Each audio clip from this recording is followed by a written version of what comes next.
Benz. Nigga, where am I going? Drop the four with my cup, now I'm floating. I can't feel a thing, to be real, I just go through the motions. Where am I going? Nigga, I'm in deep like the ocean. I've been in my bag, everybody around me, I'm ghosting. Where am I going? Drop the four with my cup, now I'm floating. I can't feel a thing, to be real, I just go through the motions. Where am I going? We are going another episode of HardFoul Radio. This is the show that values time and puts God first. So let's get started. So I predicted yesterday, Will was on here with me, and I said Luka's gonna go crazy. Now, did he go crazy? That's debatable. He did not do what I thought he was going to do, which is I was expecting somewhere along the lines of 30, 40 plus point triple-double. Instead, we got a 19-point triple-double. Still a really good game, but when you're Luka and you have the ability to do as much as he can, not quite what I was predicting. So we'll start off with that. I was wrong. Now, I'm not someone that gets into the whole, are we the greatest or worst ever at something when you first started? And Luka's already inviting is he LeBron's greatest teammate? And LeBron in general, there's this conversation around him because of the GOAT debate between him and Michael Jordan of who had better teammates, who accomplished more with less. All these different things kick in. And I don't really want to argue that point, and I don't believe Luka's his best teammate. Just me personally, it's going to be really hard for me until someone's resume shows it to say LeBron has ever had a better teammate than Dwayne Wade. But that's what I want to discuss here, or at least have an actual conversation about. Dwayne Wade, I think, is LeBron's most underrated. I think he's his best teammate. I also think he's now somehow become his most underrated teammate. When Anthony Davis first got to LA and they won a title in year one, it was his AD the most talented player that we have ever seen play with LeBron, because just AD's pure talent level, being a 7-footer who could handle the ball somewhat, shoot, was maybe the best defensive player in the league that year, all these different things. Was he more talented than Dwayne Wade, who was always a little more undersized slasher type player? You could argue the talent was there. But to me, that's not fair to Dwayne Wade. Dwayne Wade I think we just lose who Dwayne Wade was. Dwayne Wade is a 3-time champion. Understand that for one. Dwayne Wade won a title before LeBron got there. Again, this is not me ripping Luka. This is not me ripping Anthony Davis. This is more so I just want to put into context who Dwayne Wade is, because people are already having this now. We had the AD. Is he the best teammate LeBron's ever had? Is Luka now the best teammate LeBron's ever had? Dwayne Wade, again, most underrated and his best in my opinion.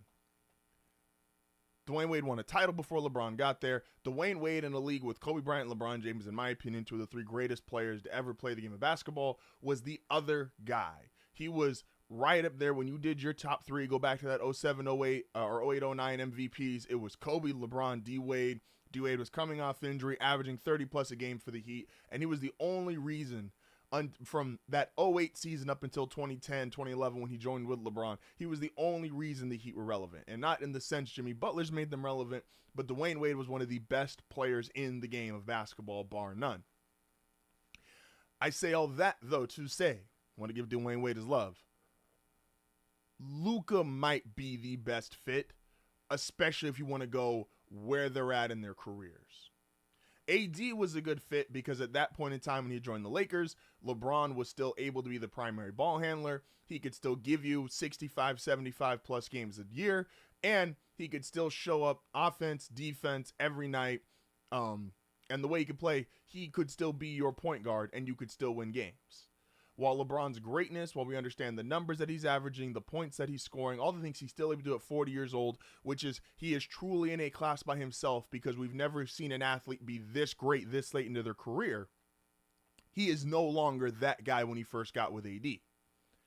Who LeBron needs now is exactly who Luka is.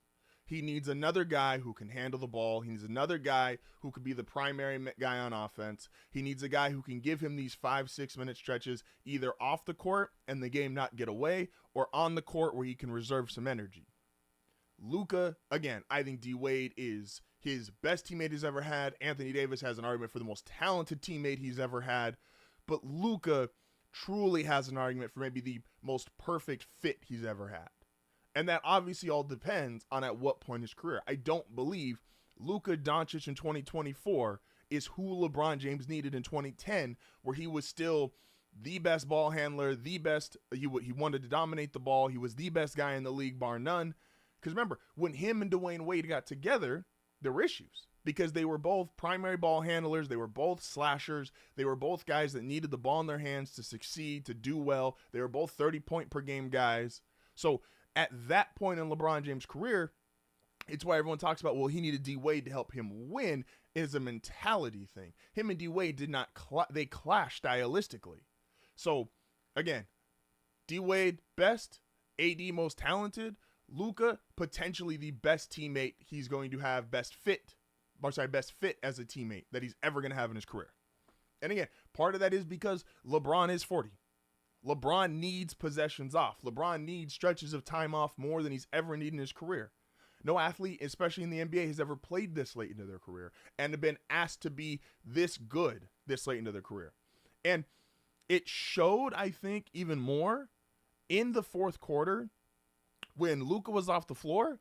And now the Mavs had injuries and the Mavs weren't at full strength, and obviously Anthony Davis isn't there, so that's part of it. But you can make an argument LeBron James is the best player on the court in the fourth quarter. He's 40. Like, how he looked in the fourth quarter, you'd be like, oh yeah, he's going to get 2-3 more years out of this run. Like, he is going to sit there and enjoy playing with Luka and this current Lakers cast, and he's going to be here for 2 or 3 more years, and it's going to be great. Again, D Wade, best teammate. Anthony Davis, most talented. Luka, quite possibly the best fit LeBron has ever had. Now, let's segue into a champion to champion. LeBron to the Kansas City Chiefs. Still, you could argue, even though they just lost the Super Bowl, still pretty definitively the current dynasty in the NFL, especially if they find a way to win next year. Now, the Chiefs have a couple of concerns, I think more than Chiefs fans are willing to admit, but there's one glaring one that everyone knows and is talking about, and that's at tight end. And yes, they have Travis Kelce, and Travis Kelce is a first ballot Hall of Famer. It's him or Gronk. You take your choice, greatest tight end ever. But Travis Kelce was given until March 15th to pick a date because they weren't sure if he was going to come back. And I'm of the belief, I do believe that if they had won that game, I do believe Travis Kelce would have, I know the internet hates this, I think he would have proposed, I think he would have left, I think he would have retired, I think it would have been, call it a career, three-peat, greatest tight end ever, most accomplished tight end ever, whatever you want to call him, right? He would have left. That would have been the storybook ending.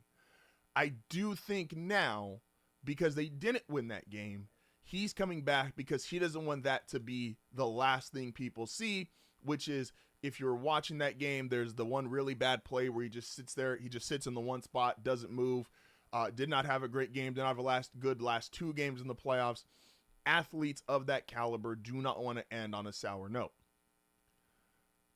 But this is why dynasties don't last forever. And this is why dynasties usually end much quicker than we think. And even though we always give, we just assume in the NFL, well, you got a great quarterback, you're going to be great as long as they're great. This is why part of that's not true, is because you still need ownership, you still need a general manager, you still need a great head coach, and you still need those 3 or 4 key pieces to be dynamic for you. And Travis Kelce has been that for Patrick Mahomes and the Kansas City Chiefs. But now, with that, where Travis Kelce is in his career, he's no longer a 17-game tight end. He's no longer a 10-game tight end. He's really like a 5 or 6-game tight end. Every couple of games, he gives you those 7, 8 catches. Boom, gets you around 100 yards, gets you a touchdown or 2, and that's about it. And that might be being generous. He is going to be probably more likely a 1 or 2 game tight end. Maybe 1 or 2 games in the regular season, maybe 1 game in the playoffs if you're lucky. But let's look at how much he's going to make. He's going to make $19 million this year. So you're still paying for, and I know he's never been the top paid tight end, and that's part of their story too, but you're paying premium for a position that is no longer a premium, but because this is a long-term goal, you don't want to show other players, hey, as soon as you're no longer the best at your position, the peak of your powers, we just get rid of you, even though that is the only proven formula of how to win consistently and long periods of time during NFL with free agency. Bill Belichick and the Patriots were famous for this. They got rid of guys early all the time. Didn't matter who they were. Vince Wilfork, Richard Seymour. Hell, they got rid of this one guy a few years before he was ready to retire. His name was Tom Brady. They always did this with their players. The Chiefs, who, and the Patriots didn't have the success prior to Bill, but Bill was there for so long that they had eventually established this culture. The Chiefs, this level of success, because it's such rarefied air, it's with the other dynasties, the Steelers, the Niners, the Patriots. They've never been here, and we don't have any proof of concept they're going to handle this correctly. So if Kelce has to be paid like a premium tight end, and he's a guy who only produces 2 to 3 games, you're already losing most likely Trey Smith, the guard. You're losing free agency. Again, Chris Jones had there's an argument that he was still creating pressures, but his overall numbers in terms of sacks, tackles, all that stuff was down. You know, Mahomes has statistically had his worst 2 years back to back. Like, this is how teams start to unravel and come back to the pack. Maybe at the peak of this run, yeah, when Kelce was flying high and Chris Jones was the best defensive player in football and Mahomes was doing Mahomes type things, yeah, you felt like you were on top of the world. But now you've got declining Kelce, Chris Jones will see, Mahomes coming off his worst 2 statistical years, and everybody wants to get paid because you had this amazing draft class that you knocked out the park. Well, now Nick Bolton wants to get paid. Now your young defensive linemen, they want to get paid. Your young corners want to get paid. Your offensive line, which you're going to have to reinvest because you're probably going to lose Thuney and, Trey Smith. Like, this is why in football specifically, dynasties don't last. Because one guy in football, unlike the NBA where you could just have prime LeBron, if that's our comparison for Mahomes, and that's just good enough to get you to conference finals, NBA finals year after year, because one player on the court can have such a disproportionate effect on the game versus a quarterback. And we all acknowledge how impactful quarterbacks can be. This is why dynasties don't last forever. This is why teams aren't great forever. You got a guy like Mahomes, Kelce, Jones, when they're all in their prime and you're wrecking it, it looks great. And now Humphrey's salary is going to be up there. He's the highest paid center in the league, I believe. The Eagles might surpass it with Jurgensen, but we'll see. And you're going to be paying Travis Kelce $19 million plus his cap hit. I believe I think it's his cap. I think his salary is 17. I think his cap hit's closer to 19 because of other stuff. But you're paying for a guy who's no longer that player. And emotionally, you don't want to do it because it's Travis Kelce. He's one of the best players in your franchise's history. And you don't want to tell other future players, hey, once you're no longer at the peak of your powers, we're getting rid of you. But the reality is, that's when you should get rid of them. When they're no longer at the peak of their powers. When they're no longer who you paid for. And I know that sounds harsh, but that's the reality of sports, the competition. If you can't be who we're paying for, we are going to be worse as a result. So, yeah, man. Luka, great team. Luka's going to be great for LeBron and Kelce. We'll see how it goes, man. Maybe I'm wrong. And Chiefs fans don't like me anyway, so, I'm not losing any favor there. When we come back, excuse me, Gronk coming out of retirement. I was supposed to talk about this yesterday, but we missed it, so we'll talk about it today, as well as, of course, some not serious, and a contract that I still believe, even though the player's not there, is going to end up being one of the most influential contracts in NFL history. This is HardFoul Radio. We will be back momentarily.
you want to go the God route, you want to make it DBZ, fine.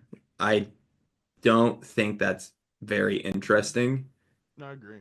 And I think that like you can do these crazy like I think one of the things people hoped for with Boruto, and it was when we went to go see that movie years ago, and it's when we got like the manga announced and when they announced the show and everything. hmm And the hope was that it would go back to the roots of what made Naruto popular.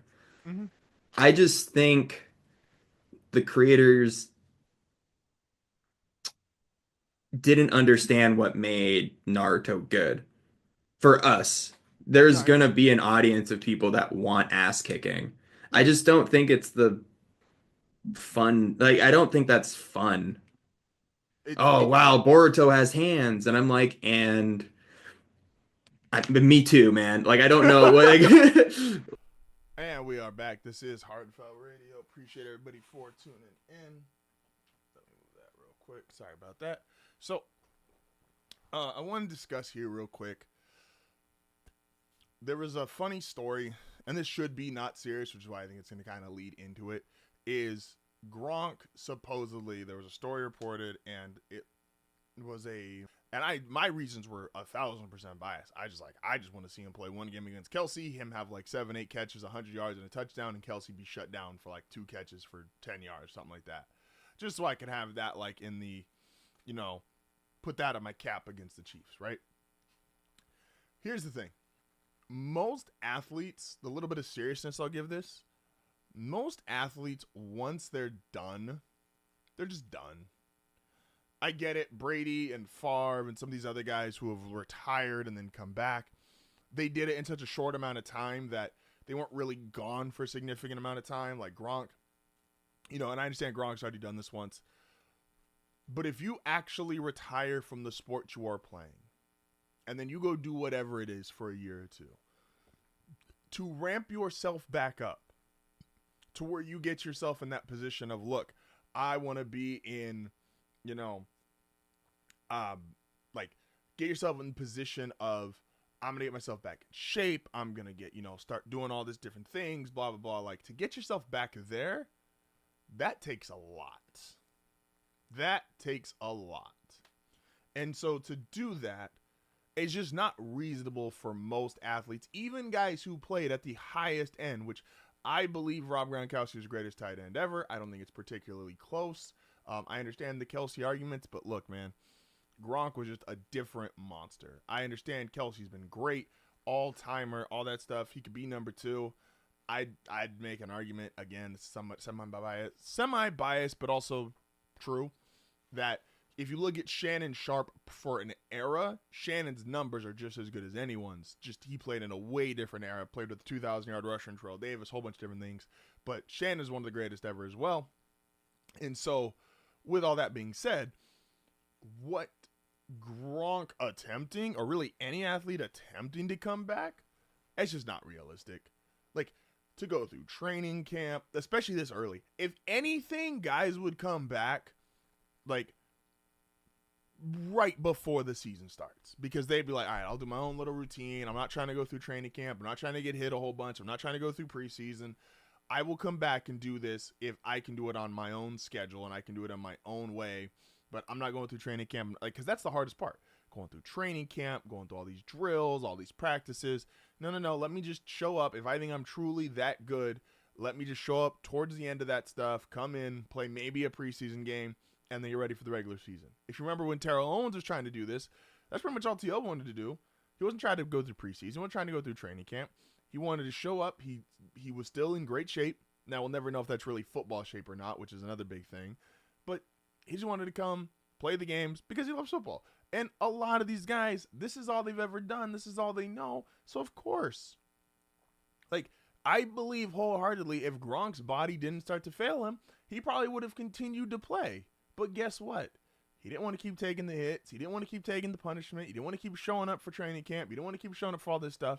So even if he loved a quarterback currently playing, if he thought, you know what, I could really do something with Mahomes. You know what? I could really do something with Lamar. You know what? I could really do something with Josh Allen. Or if you even believe the fun story and go, you know what? I really believe I could do something with Bo Nix.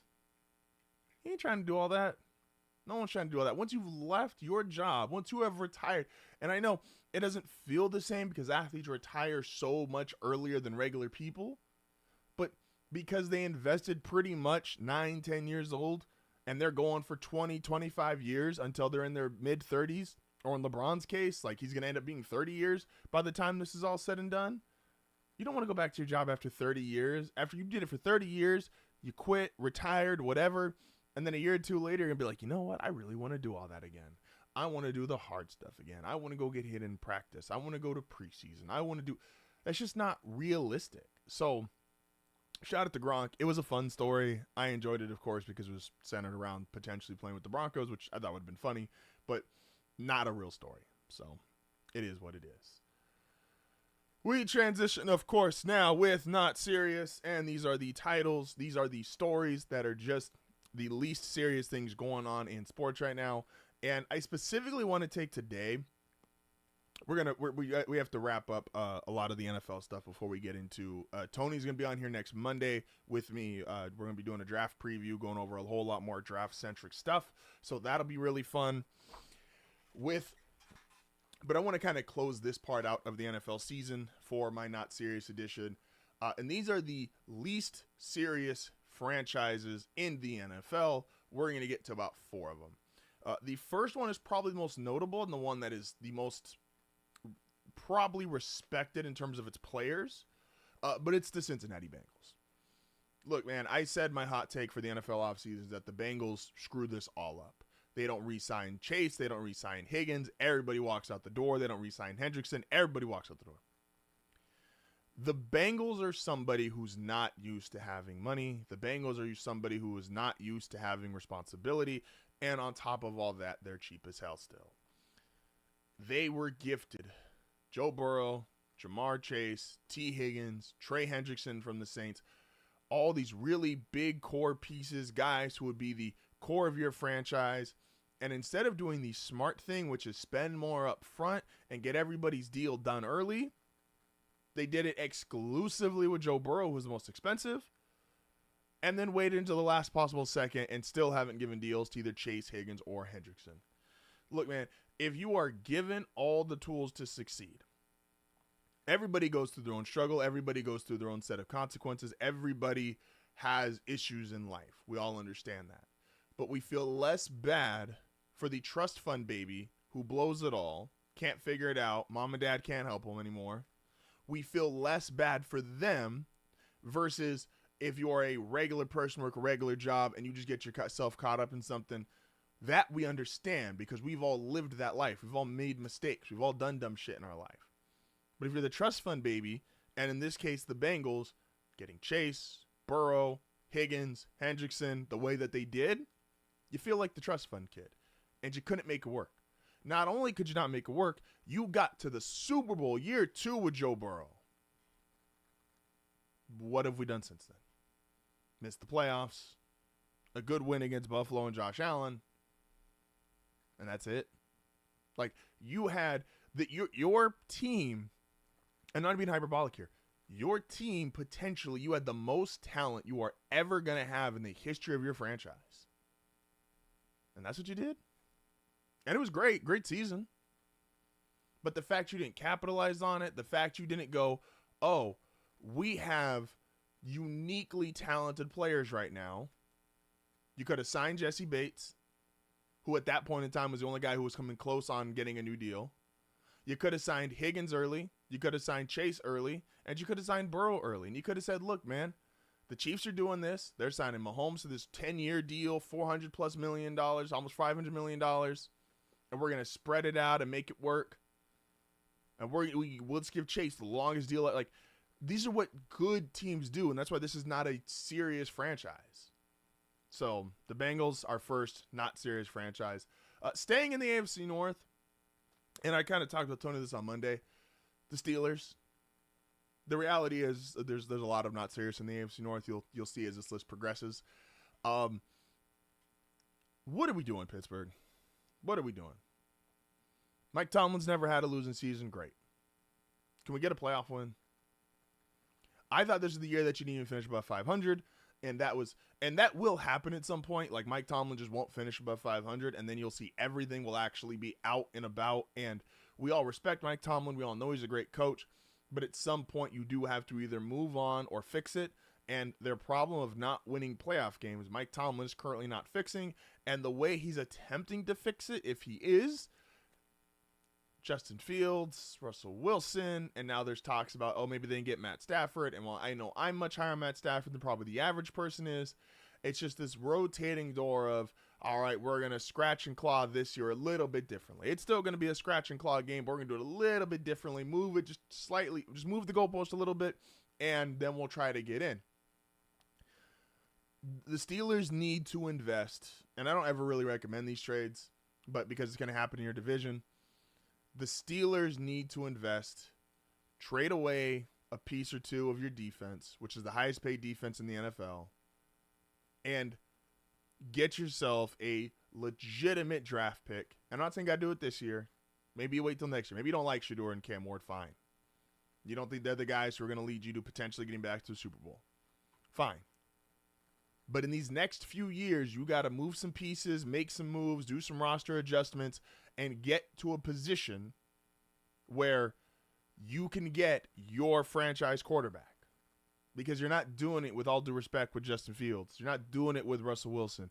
You're not doing it most likely. Like Matt Stafford, there's a chance, but you're going to have to trade multiple picks anyway. And so if Stafford can't do it in this 2-year window, you know, what are you going to do after that? Now you're going to have your defense. We're not sure if it's going to still be great because TJ Watt will be over 30. Minkah Fitzpatrick will be over 30. Like everybody who's great now is going to be hitting that part of their career where you can argue, okay, is this the last great season? Is this the last dominant season?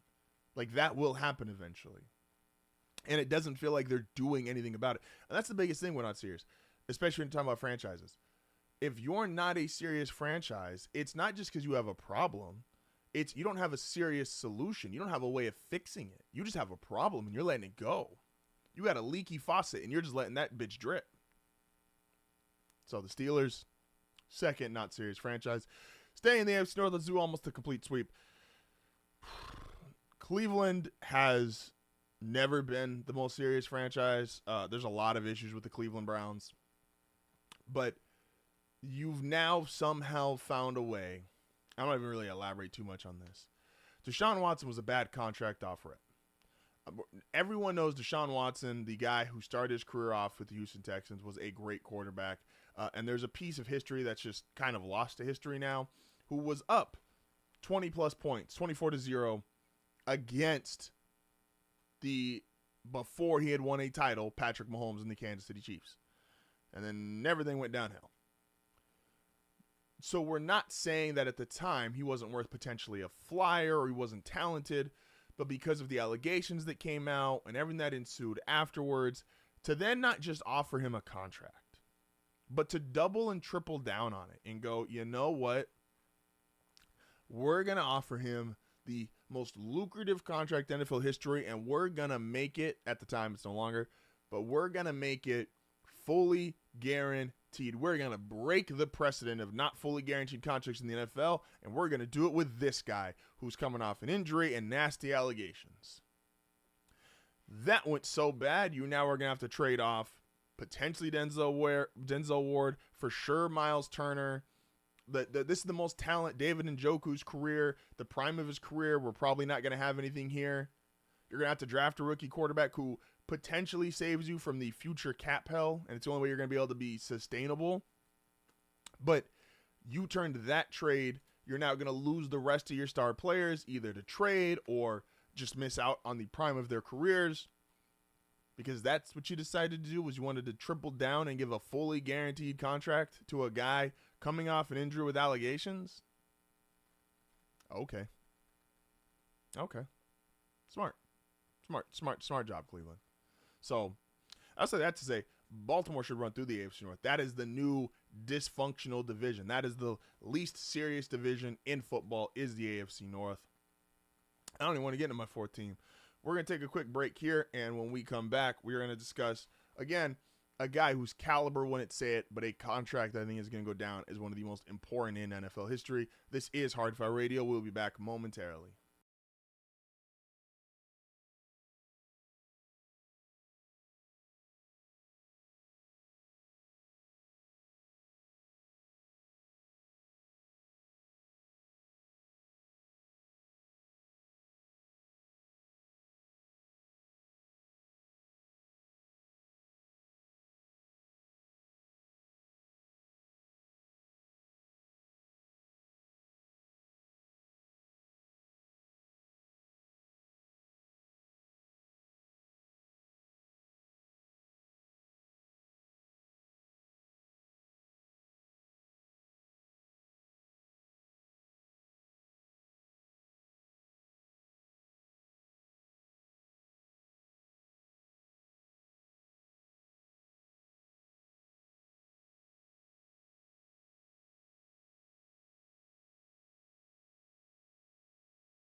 I'm joined, as always, by the father of Willis in the building. How we doing, man? Sensational. How was drinking after 40? I hear that shit hits harder. Yo, Drinking at 40 is crazy. Number one, I never said I was drinking. First, I'm 32. As of like a week and a half ago. Second, I didn't even say I was drinking. I just said I was outside. So you gonna convince everybody you was outside and had no alcoholic beverages at all? Nah.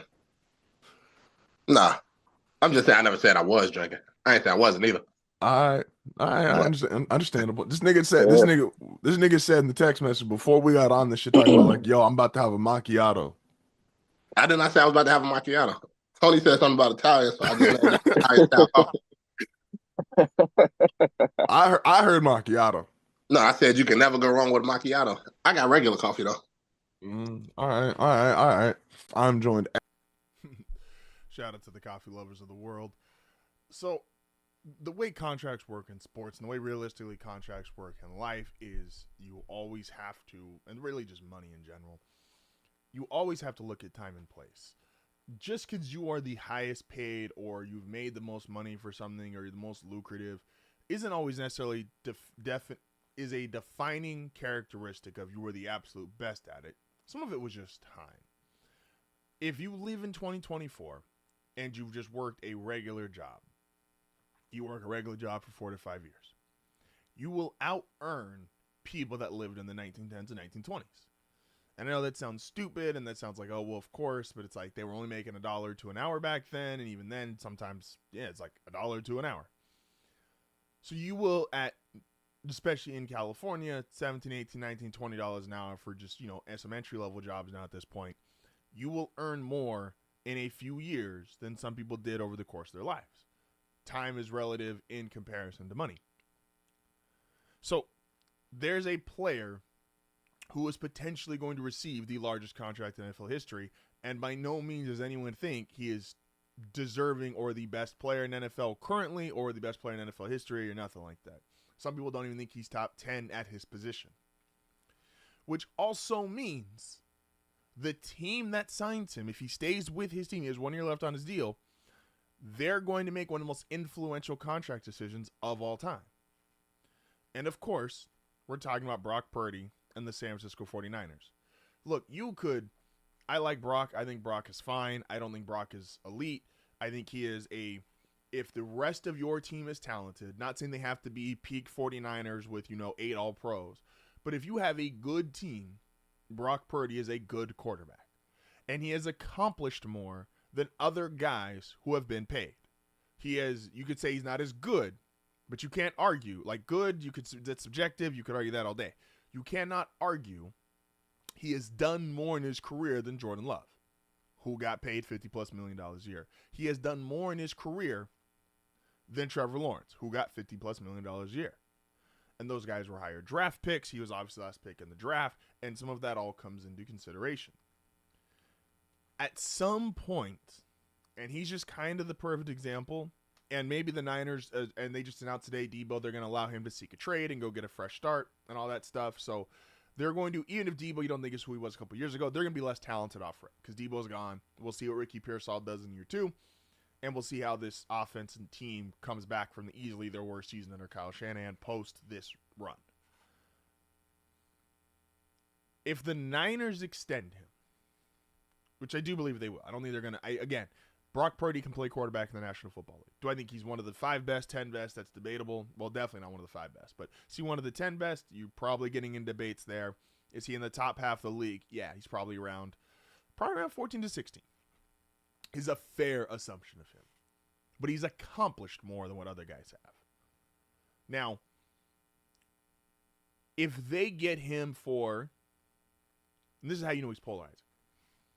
If they got him for the same amount of money the Jaguars paid Trevor Lawrence or the Packers paid Jordan Love, 99.9% of people are going to come out and say, horrible contract, he's not that good, what are the Niners thinking?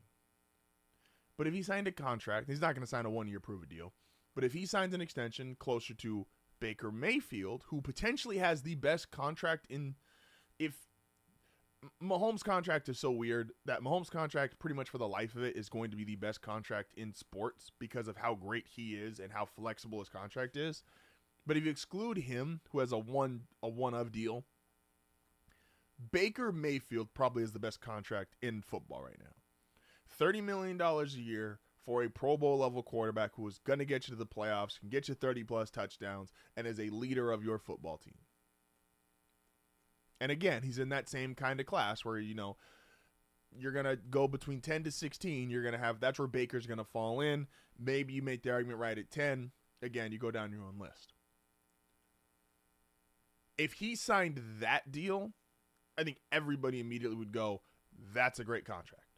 You get Brock Purdy, a guy who's been to multiple Super Bowls, a guy who can get you to where you need to go, or you've got to a Super Bowl, had the lead against Mahomes, potentially we've gotten to another Super Bowl, but he got hurt in the NFC Championship game against Philly. And again, this Niners team still has talent. It might not be their peak, but they still have talent. Bosa, Fred Warner, Kittle's still great. Again, we're going to see Pearsall, Brandon Ayukson come back off an injury, but obviously the talent's still there. Trent Williams, who's getting older, obviously, but still one of the best, if not the best left tackle in the game. And Christian McCaffrey, again, coming off injury. But the Niners clearly have talent. And if Purdy, who's already proven to you, because if you decide, this is why they're not going to move off him, if you put somebody else in there, there's no guarantee. Yeah, you would assume if it's a quarterback we all genuinely agree is better than him, fine. But you're not going to get a quarterback who's genuinely who's considered better than him. You're not going to, all those guys are locked up. They're not available. So I don't think, I at one point said, I think the Niners might let him walk. That's probably not going to happen. That's probably unrealistic. So, and at some point, I still believe that will happen. Some team will feel like they are so loaded and their quarterback doesn't have to do that much that they will say, yeah, we're not paying you $50 million. Matter of fact, we're not paying you at all. Go find it somewhere else. The Vikings, different situation. The Vikings are essentially doing that to Sam Darnold. 14-win season, 40 touchdown passes, 4,000 yards. Everything's there to come back. And they're like, we're going to JJ. Now, they might re-sign him depending on what plays out. And if JJ's recovery doesn't go as they planned, then maybe there's a way he finds his way back in Minnesota. But they're essentially saying, look, we know we just had this amazing season, but we don't need you. We think we're so good that we're going to put a rookie in here, and because we have Justin Jefferson and Addison and our offensive line and our defense has been, we don't need you. We're going to let you go. Now, again, different situation. Sam Darnold's older. Sam Darnold's been on multiple teams. Sam Darnold, there's more of a case to be made against him versus Brock Purdy. Even if you want to argue the talent, I think a lot of people would argue Darnold's talent is actually better than Purdy's, but the reality of the situation is Darnold has had less success in his career than Purdy. But Purdy's contract is going to be pretty revolutionary in the sense of where are we going to get here? Because the Niners are good enough that if they get Purdy closer to $30 million, that Baker deal, and they can retain their guys, and they have one or two good drafts, they're right back in Super Bowl contention. Like, I know this year went to hell, but no Christian McCaffrey. They had multiple injuries on defense. They're probably going to lose Hufanga at safety. But if they get, again, one good draft, you still have Kyle Shanahan, and if you keep Purdy on a relatively good deal around that Baker number, around that $30 million, there's still a lot you can do here. So, again, I at one point thought, oh, they're going to just let him walk. They're going to just let him figure it out, see what he does. I don't think that's a reality anymore. But what is the reality is you get around $30 to $35 million. The cap is going up another $20 million this year, which for these teams that have talent, and this is not a super strong free agency class, if you've already got talent on your roster, you're going to be able to re-sign your young guys, keep your core together, and $30 million is going to be a steal. Even $35 million is going to be a steal because you're going to be one of the, you're not going to be in that top, like Matthew Stafford wants $50 million a year right now. And I get it. And I believe Stafford's top 5, but a lot of people aren't there with it, and that's fine. I get it. But do you want to pay your quarterback $50 million a year when you have the kind of roster that San Francisco has? And San Francisco roster isn't cheap. The Rams potentially might do it with Stafford, and even they're hesitant, and there's trade rumors there. They would only potentially do that because their defense is by far the cheapest in the NFL. The Niners don't have one of the cheapest defenses in the NFL. They have one of the most expensive. Bosa's making money. Fred Warner's making money. The corner, I'm blanking on his name, but he just signed. Like, yes, they're going to lose Tufunga, but safety is probably a position you don't have to pay premium for at the moment. So, again, Purdy is not time, place, all that stuff is relative when it comes to money. Is he going to be – he potentially might be the highest paid player in NFL history. And if he gets that, congrats. But this contract and this negotiation is going to be game-changing because this will be a template to use for – trust me, all the agents are watching this. Because this is a template for how are we going to judge guys going forward when it comes to getting a contract. Are you going to give everybody who is trying to get a contract, are you going to throw Brock Purdy against them that he has been to a Super Bowl, had a lead leaving the field against Patrick Mahomes. He has been to multiple NFC championship games. Look at his win percentage. Look at his stats. He was in the MVP conversation. And then you're going to go, my guy deserves more or my guy deserves less. Teams are going to use he's already accomplished this, your guy hasn't, so we're going to try to lowball you. Agents are going to say, hey, but look at the eye test. He's just better than Purdy. He was drafted higher than Purdy. We've invested more. This is going to be one of the biggest contract negotiations in the history of the NFL. There's just no way around it. Hour 2 when we come back. This is HardFoul Radio.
And we are back for hour 2 or 1.5. Depending on what you say, it's an hour and a half show, man. Start of the second hour, though. This is HardFoul Radio. Appreciate everybody for tuning in, as always.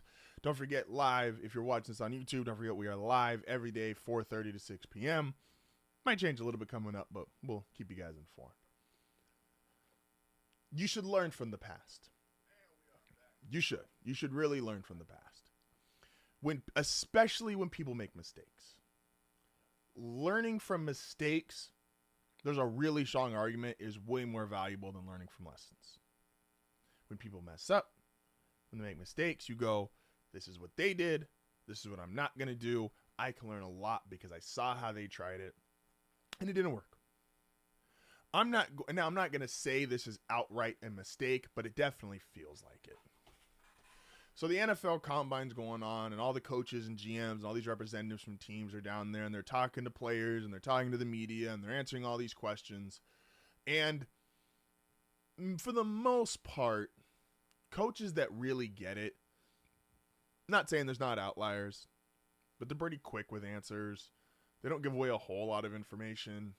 Again, we kind of all collectively laughed at Jerry Jones last year when he, during the draft said, hey, we really like this guy, and it was a player they hadn't actually drafted yet, and another team took him before they had a chance. You don't need to go full Bill Belichick and give everything one-word answers and be extremely dismissive, but the really smart coaches understand, hey, I'm not going to give away a lot. I'm pretty short, pretty brief, maybe got a couple jokes with certain people in the media. Be professional about it, be short, be sweet, figure it out. Josh McDaniels just got rehired by New England. And Josh McDaniels, if you ask anybody involved in football, is one of the smartest football minds in the world. The way he can orchestrate an offense, as an offensive coordinator, there's an argument he is the best ever at it. But he was a bad head coach. And when he talked, it was very anti-Bill Belichick. It was very condescending. It was very demeaning. It was very, let me show you I'm smarter than you all. And maybe he really was smarter than us, and so that's something that only someone like him or a genius complex person could truly understand. But it didn't work. Again, you can learn from people's mistakes far better than you can learn from the lessons they're trying to teach you. Ben Johnson was the guy on everybody's coaching radar.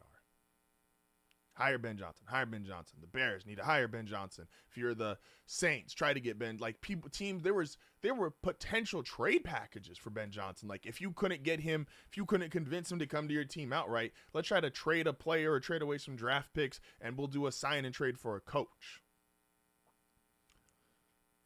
Ben has spent the NFL Combine making all these little comments. He talked, and some of this I get. You want to hype up your own players, that's fine. But he discussed Caleb Williams, having this mobility and this extra playmaking ability that he's just never been around before. You just came off one of the best offensive seasons of all time with your quarterback, Jared Goff. By the way, he's still in your division, and by the way, even if you feel like you were a big part of that team, the Lions are a much better roster top to bottom than the Bears are, offensively and defensively. They just had a bunch of injuries on defense. And then he made a comment. He was talking to another reporter, did a sit-down interview, and he was like, Penei Sewell, he threw a really good ball. He threw actually a better ball than our quarterback. Josh McDaniels was a genius. Josh McDaniels, one of the best play callers in NFL history, was not a good head coach. Because he just didn't get it. There's a part of leadership. There's a part of management. There's a part of dealing with personalities, both in your locker room, the media, outside of the locker room. You just have to get it. There's a way when you talk to people. You can't talk to every single person the same. And maybe that sounds unfair, but that's reality. I'm not going to give you the same energy, direction, attention, the same vocal inflection that I would to my wife or one of my friends or someone that I work with. There's a different relationship for everybody. And the coaches that get it, you don't get these clips out of Andy Reid. There's no, oh my gosh, did he say that? There was, again, Bill Belichick went way to the other side where he was almost just like, all right, why are we even talking to him? Because everything was a one-word answer, moving on, and he was totally dismissive, and I'm not saying we got to get there, but where's the Sean McVay clip that made you go, whoa, why'd he say that? Sean McVay's early clips, and he is the prototype for great young head coach, were him recalling plays over a decade ago and having this LeBron-esque memory where he is going detail for detail, saying where a player's lined up, the route run, the play called. We're like, whoa, those guys. And there's probably a lot of guys who are, again, a lot of these guys are really smart. A lot of these guys are geniuses. There's probably other guys who could do that. But the way he did it, the way he handled himself, it's, again, now maybe Ben Johnson is just so smart and he's so confident in his offensive scheme that he's just going to take the world over and Chicago is going to be heading to a Super Bowl next year. But what if you don't? What if Caleb plays bad against Detroit? Now you're opening up. Well, you have the quarterback that can make plays. You have the playmaker. You have the more athletic QB. Why did your old team, Jared Goff, and your old quarterback, Jared Goff, how come they just beat you? Again, not saying you got to be perfect, not saying you got to be Bill, but just understand the room. I watched Sean Payton doesn't say a lot. I watched Sean Payton get interviewed for 20 plus minutes at the combine. And he wasn't given, there was media trying to do certain things, trying to get him to answer questions, trying to give him a quote. He wasn't dismissive of the person, but he was dismissive of giving them the quote. He knows better. Andy Reid knows better. The Chiefs as a whole, who are the current dynasty, the model franchise essentially. All they were getting talked to by so many people the week of the Super Bowl. Ref conversations, Taylor Swift conversations, a whole bunch of stuff that did nothing to do with football. They ignored them. They moved on. They were able to laugh it off. They were being dismissive of the question, not the person. There's a lot of Ben Johnson these last couple of days that's been very dismissive of just, like, he's just too smart for the room. He's just the smartest guy there. He's the only one that could think of some of this stuff. And that's how you get in trouble. Because there's always, they say when you fight, be careful who you fight because there's always going to be someone bigger than you. Be careful what you talk about or who you talk about because there's always going to be someone smarter than you.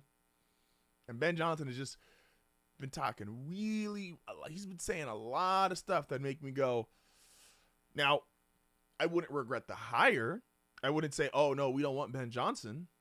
But I would much rather have the weird Liam Cohen clip of him going, Duval, and it looks weird and it's cringy. I would much rather have that than Ben Johnson being dismissive of former players. And even had a quote where he said, I don't hire my friends, almost as like this kind of weird shot to Dan Campbell of like, oh, Dan Campbell's hiring friends. It's like, well, Dan Campbell hired friends. You must have been one of his friends. And all of Dan Campbell's hires so far have worked. Aaron Glenn's a head coach. You're now a head coach. So if Dan Campbell's hiring friends, I want Dan Campbell's friends if I'm in that industry. I'll be real with you. So, again, if I'm the Bears, I would have absolutely still done it, still gone after Ben. But some of these, again, it feels very Josh McDaniels-esque, and we've seen Josh McDaniels as a head coach. It's not a pretty experience. Transitioning from that to, and I know I called this not serious yesterday, and I'm here to revoke what I said.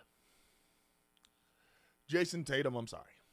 And I've already apologized to you. You've been obviously a much better player than I originally thought you were going to be. The Celtics have become a much better team than I thought they were going to be initially. But now I owe you a second apology because I've seen how bad it is. There was a conversation about Ant and SGA, and it was who's the future face of the league and who is, like, essentially who was the best player apart from the face of the league stuff. And I saw multiple people go, oh yeah, SGA is the best young guy in the league.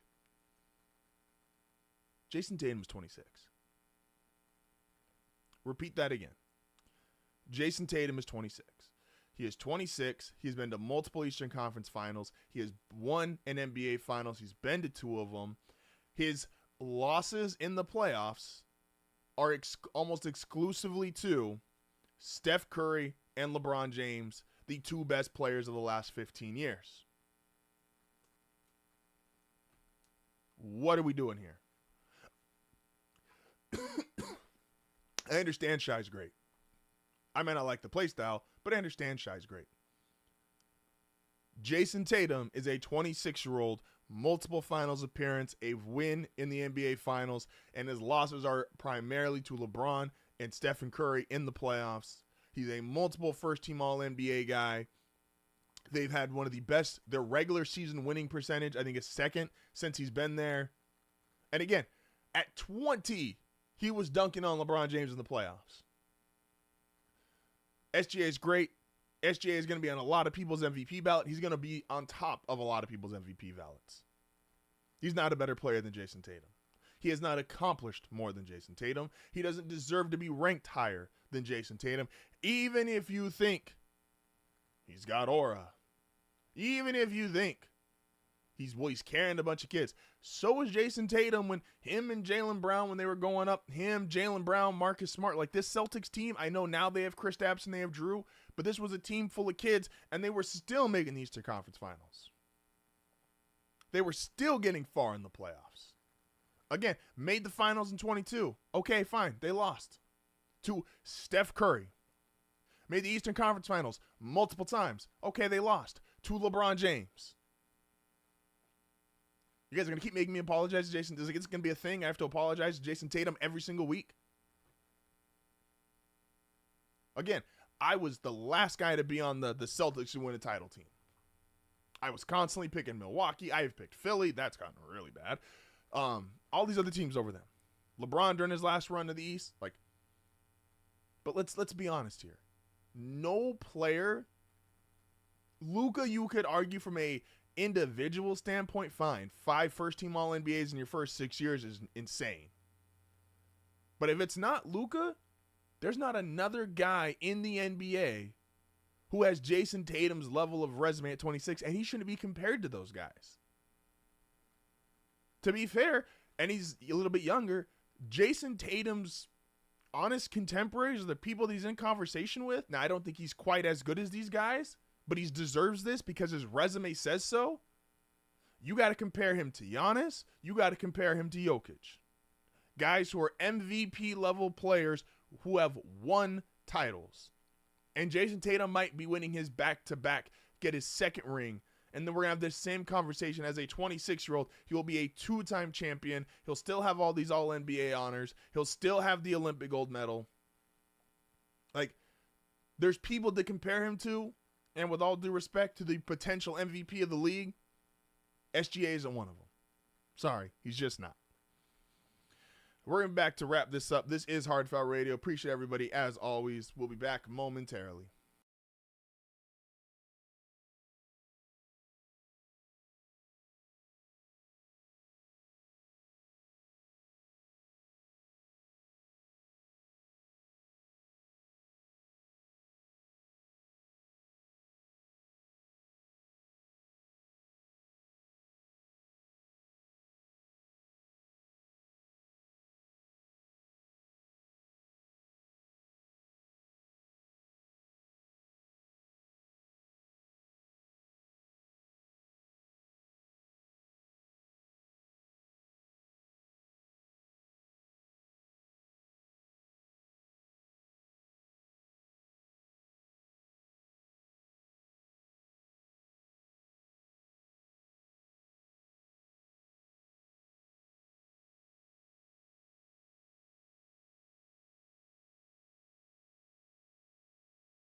and some guys there on defense who are absolutely worth it, as well as Mike McDonald coming up from Baltimore.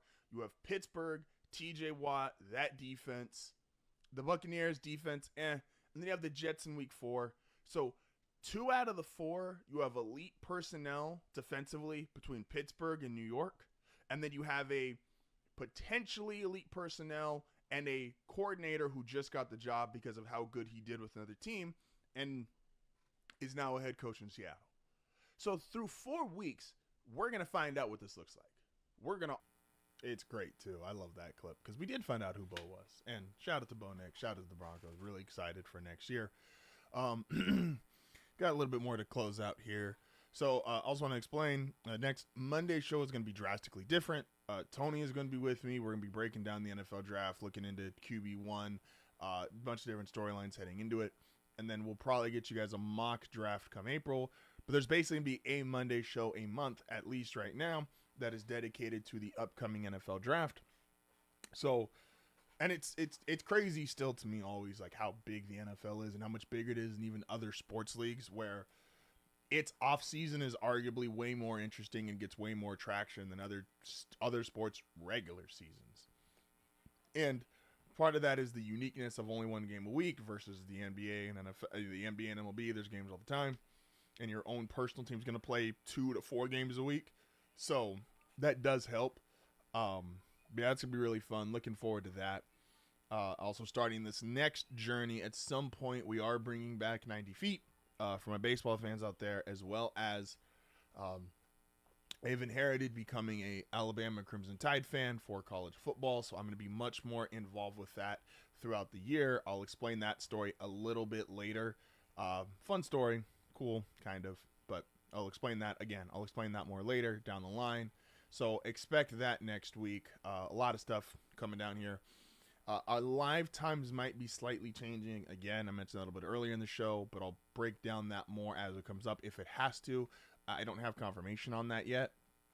As well as always, don't forget to go check out A&M. Go check out what we're doing on group chat. There's a lot of really good stuff. You guys see Tony and Will when they're on here, when they come join me for segments on Mondays and Tuesdays. But there's a lot more stuff we have going on. They're a great time. Those usually run about 9.5 to 2 hours. And A&M, obviously, for all of my nerds out there. Matt and I are going to be breaking down 50 Viltrumites versus 50 Sands. And it's going to be a fun convo. As well as the latest One Piece chapter, which was fantastic. So just a couple updates as far as everything going on there. And I also talked about next week, I want to get more into Cade Cunningham and some of these really exciting stories in the NBA that I feel like enough people aren't talking about, including my boy. I gave Zion some love earlier this week, that Zion next year, if he's averaging 25 and he gets in the dunk contest and does some of these certain things, that how much farther he's going to catapult himself into face of the league category, which he's not really a part of the conversation now. But the NBA has already spent so much money, time, advertising into trying to make him that early in his career, but obviously injuries and some weight issues derailed that. But another guy on that same team, Trey Murphy, who is an argument as the best shooter in basketball currently. Like, just watch a Trey Murphy game, and from 40 feet off the dribble, he's 6'10", so he can't really do much with his shot. There's an argument he's the best shooter in basketball. Yeah, Steph will have that title forever as long as he just exists. He just has, he is the greatest shooter ever, and as long as he is actively playing, we will default to that. But you take that away, Trey might be the best shooter in basketball. A couple more things here before we head out. They showed this stat, and it was most three-pointers combined father-son. Now, Del Curry is on there twice because both Seth and Steph, they're both on their top 5 ever. And then it was Klay Thompson and his dad, and then the Hardaways. Steph is so otherworldly when it comes to three-pointers. You see this, there's a comp for this. That they're by far and away the most three-pointers ever made. It's like, it's almost 5,000 or a little over 5,000 between 2 of them. But most of those are Steph. Like, Steph's dad was a great shooter for his time. He made 1,200 threes. Steph has made more than his dad and his brother, plus some combined. I think he's doubled his brother and his dad, over doubled it. It reminded me of when I saw this stat, and it was the most home runs father-son combo. And so, of course, the Griffeys are on there. There's some other families on there. But by far and away, this is what Steph reminded me of, is the Bonds. who have over 1,000 home runs between Barry and Bobby Bonds. Also, 750 of them plus are from Barry. And his dad, who hit I looked it up, was 330, which is a great career. 330 home runs. That's Hall of Fame worthy. And his son doubled them up. Again, the Griffeys were on there too, but again, Ken Griffey, 600 plus. These just really unique situations of where like your son is this ultra generational athlete and you were just a great athlete. This obviously in the NFL exists with Mahomes, him and his dad. Now they're different sports, but like Mahomes, Pat Mahomes Sr. was an outfielder for the Blue Jays, and then Patrick Mahomes is one of the 2-3 best quarterbacks of all time. I also love that, by the way, and we're not be able to talk sports for about a week, so we got to get all these out. I love the Mahomes was slated like number 2 the entire season, like second best quarterback ever. He's only chasing Brady. Since the Super Bowl loss, all the lists that have come out now, Mahomes I've seen as low as 4 behind Montana and Manning. I've seen him at 3, but like he is, and I said this would happen, I just didn't think it would be this quick. The way people took, Mahomes is clear doubt or no doubt, clear second best quarterback ever, to now, Manning does have 5 MVPs. Joe does have more Super Bowls and never lost. I say all this to say is, remember, most narratives are bullshit. Most narratives don't matter. Most narratives aren't really there. They are designed to get ratings, to get people to read articles, to get people to watch your show. They don't really matter. That goes for anyone. That goes for one of the greatest quarterbacks of all time. That goes for any NBA, any athlete, really. Most narratives in sports media are primarily bullshit. And that's why, again, I don't really try to create narratives as much as I like to have the conversation. I like to throw out something, and I like to get the response. I like to see what you guys think about it. But the idea that Mahomes was so clearly the second best quarterback ever, and then he loses the Super Bowl, yes, by a wide margin. Again, John Elway went to 5, got blown out in 3 of them, or blown out in 2 of them definitively. Lost Super Bowl 55-10, guys. And John is still one of the 10 best quarterbacks to ever play the game. Mahomes is one of the best quarterbacks to ever play the game. If you had him 2 going into the Super Bowl, sorry, unless the score was 70-0, I'm not holding it. Yes, it goes against him because his main competition is Brady, but it's insane how quick that's ended. With that being said, though, appreciate everybody as always. Don't forget, go check out Group Chat, go check out A&M, go check out old episodes, go check out all the different YouTube channels, go check us out on TikTok. Appreciate you guys as always, wherever you get the podcast. This is HardFoul Radio. This